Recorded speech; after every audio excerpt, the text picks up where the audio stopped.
TF1 Soir. 19h-20h.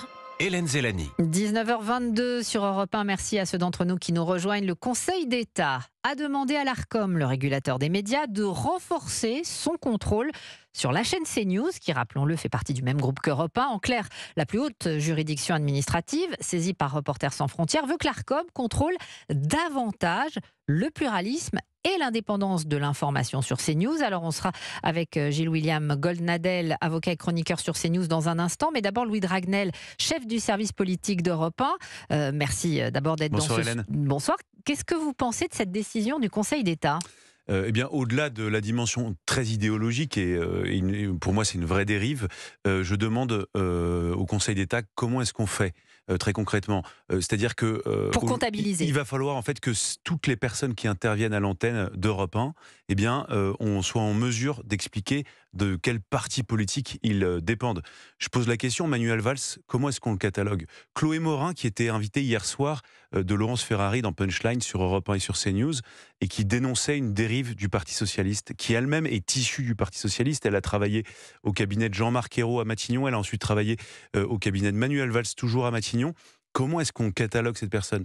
La liste est immense. Hubert Védrine, comment est-ce qu'on le catalogue ? Rachel Kahn, comment la catalogue-t-on ? Et en fait, c'est sans fin. Ce qui est terrible en fait dans cette histoire, c'est qu'il y a une présomption en fait de surpolitisation de tout de la part d'un certain nombre de médias, et on voit que le Conseil d'État vise explicitement, pour faire simple, les médias du groupe Bolloré. Et ce qui est très gênant, c'est que si le Conseil d'État veut vraiment faire appliquer cette mesure, il faut qu'il le fasse appliquer partout. Et dans ce cas-là, France Inter, qui par exemple typiquement se dit de gauche, il y a des journalistes très engagés, à ce moment-là, ils vont devoir aussi être contraints par ça.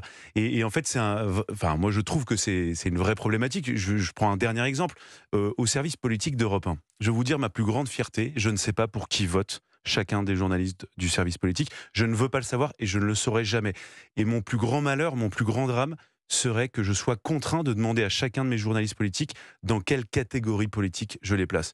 Mais là, c'est pas Europe 1 qui est concerné, là, c'est vraiment CNews. Mais pourquoi ça concernerait un média et pas tous les autres médias ? Non, mais en fait, c'est la question, c'est toute la question. C'est une question sans fin, et je pense que vraiment c'est une dérive totalitaire, surtout quand ça émane de la demande. En fait, avec les relations entre Europe 1 et l'Arcom sont bonnes.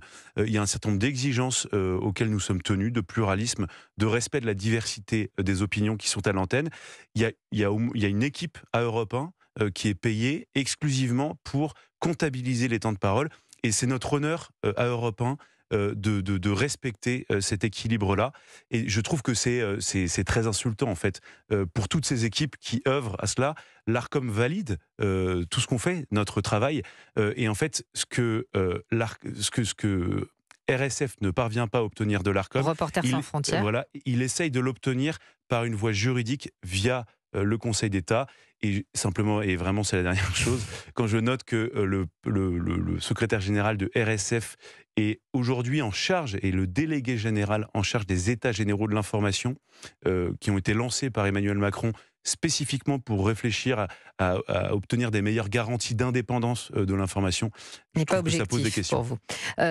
Gilles-William Goldnadel, bonsoir, vous nous avez rejoint dans ce studio. Je rappelle donc que vous êtes avocat, chroniqueur sur CNews. Vous avez le sentiment, vous aussi, qu'il y a deux poids, deux mesures ? Il n'y a pas de doute. Je ne mets pas en cause l'Arcom. L'Arcom, elle n'y est pour rien. Je mets en cause d'abord, comme l'a très bien dit M. Dragnel, M. Christophe Deloire, qui est le président de Reporters sans frontières, et qui c'est merveilleux. Il est chargé des états généraux de l'information, mais il s'occupe non seulement il s'occupe seulement du cas de CNews, mais il ne se pose pas la question sur le service public. Et d'ailleurs, dans les états généraux de l'information, je vois aucun... c'est invraisemblable.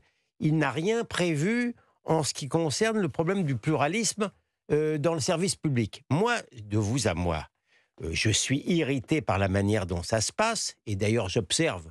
Il faudra peut-être voir aussi le pluralisme dans la magistrature, parce que j'observe que le président du Conseil d'État qui a pris cette décision, c'est l'ancien directeur de Madame Aubry. Vous voyez, Didier Tabuteau. Monsieur Tabuteau, pour ne pas le vice-président du Conseil d'État, il a dirigé le cabinet de Bernard Kouchner. Voilà, pour ne pas le citer. Donc maintenant, ils ont mis le doigt dans un terrible engrenage, parce que je peux vous annoncer que celui qui vous parle, et qui a l'honneur d'être président d'Avocats sans frontières, va, s'en désemparer, saisir l'Arcom du problème du service public. D'accord? Et non seulement je vais le saisir en qualité de président d'Avocats sans frontières, mais je vais le saisir en tant que contribuable. Parce que la grande différence entre CNews et France Inter, c'est que je suis contribuable, je paye pour France Inter. Dans le cahier des charges du service public, beaucoup plus que dans le cahier des charges des télépluralistes, il y a l'obligation de respecter le pluralisme. Alors là, ça va être beaucoup plus facile, quand on va se demander, par exemple, si le chroniqueur de politique étrangère de France Inter, M. Piraski, où il était le patron de Rue 89.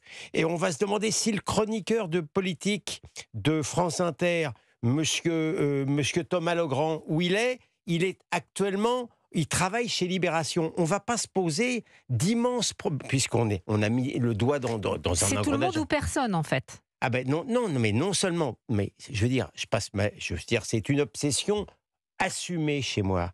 Mon combat depuis une dizaine d'années, c'est de pointer l'invraisemblable manque de pluralisme au sein des radios et des télés d'État. C'en est même un gag.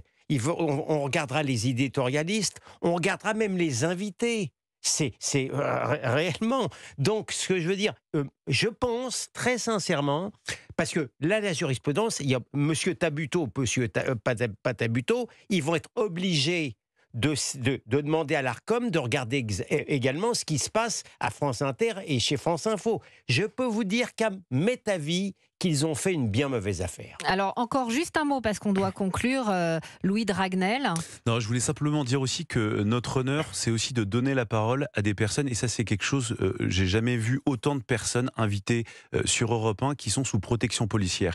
Et je trouve que c'est notre honneur de donner la parole à des personnes dont la parole, certains veulent la museler. Et je pense que c'est impératif qu'on puisse continuer aussi à travailler de cette manière-là, sans demander quelle est la couleur politique de toutes ces personnes systématiquement. Merci beaucoup Louis Dragnel, chef du service politique d'Europe 1. Merci à vous aussi Gilles-William Goldnadel, avocat chroniqueur sur CNews. Et vous l'avez dit, en tant que président d'Avocats sans frontières, vous voulez saisir l'Arcom sur le cas du service public. On va sans doute en reparler sur Europe 1. Merci à vous deux. Dans un instant, on parle des dérives sectaires des médecines alternatives. Qu'en pensez-vous? 01 80 20 39 21.